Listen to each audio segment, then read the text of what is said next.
राम राम सबको। कैसे हो आप लोग? आशा करती हूँ आप सब ठीक होगे। निधि चैनल में आप सबका स्वागत है। और माघ मास चल रहा है और माघ मास में स्नान करने का अति उत्तम महत्व है। तो सभी लोगों से प्रार्थना है कि माघ स्नान अवश्य करें और पुण्य कर्म कमाएं।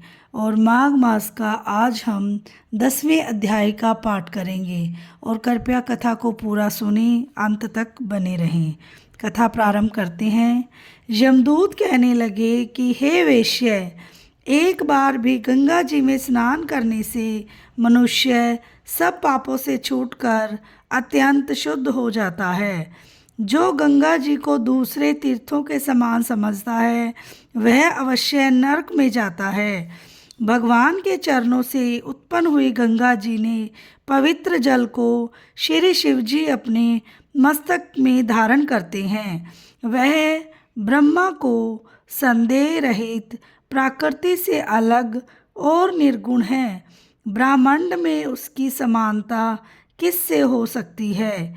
गंगा जी का नाम हजारों योजन दूर से ही लेने वाला नरक में नहीं जाता।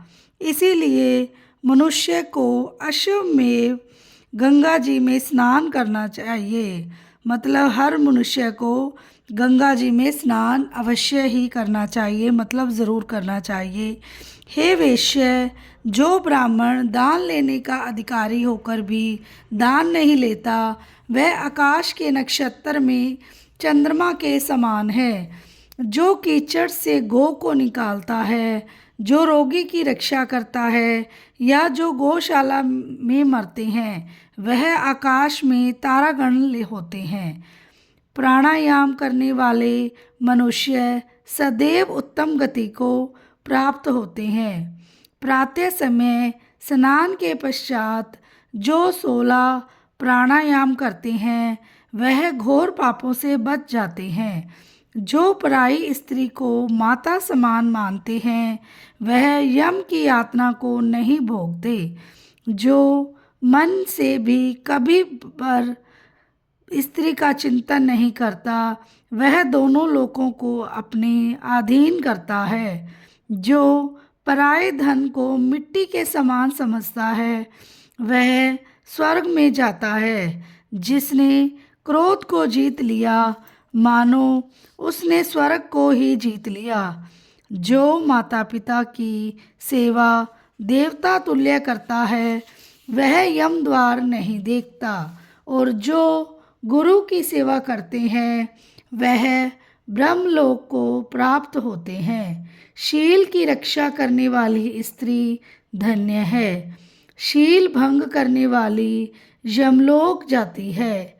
जो वेदों और शास्त्रों को पढ़ते हैं या पुराण और संहिता पढ़ते हैं और सुनते हैं तथा जो स्मृति का व्याख्यान और धर्मशास्त्र समझते हैं या जो वेदांत में लीन रहते हैं वह पाप रहित होकर ब्रह्मलोक को प्राप्त होते हैं। जो अज्ञानियों को वेद शास्त्र का ज्ञान देते हैं वे देवताओं से भी पूजित होते हैं। यमदूत ने कहा कि हे वेश्य, श्रेष्ठ यमराज ने हमको वही आज्ञा दे रखी है कि तुम किसी वैष्णव को मेरे पास मत लाओ।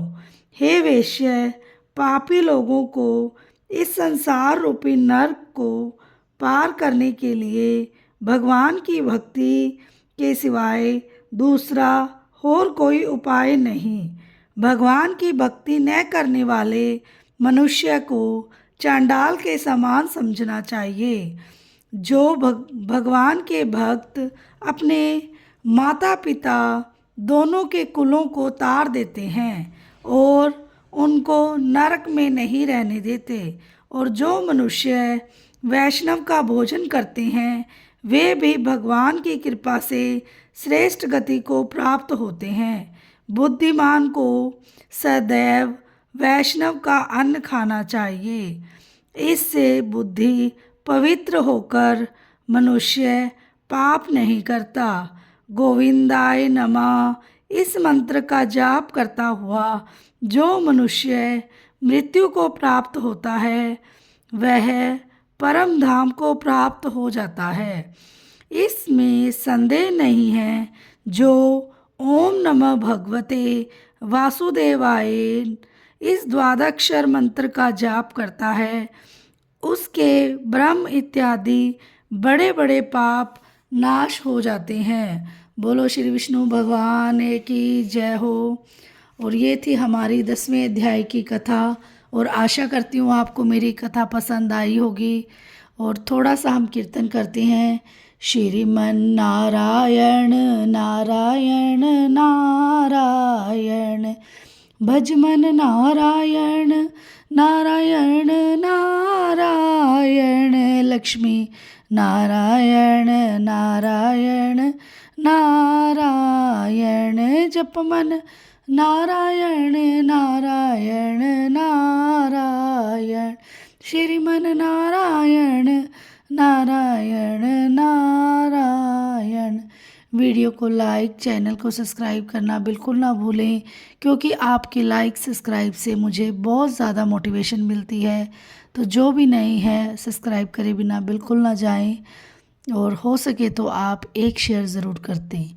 और मिलते हैं नेक्स्ट जानकारी नेक्स्ट वीडियो के साथ। राधे राधे, जय श्री श्याम।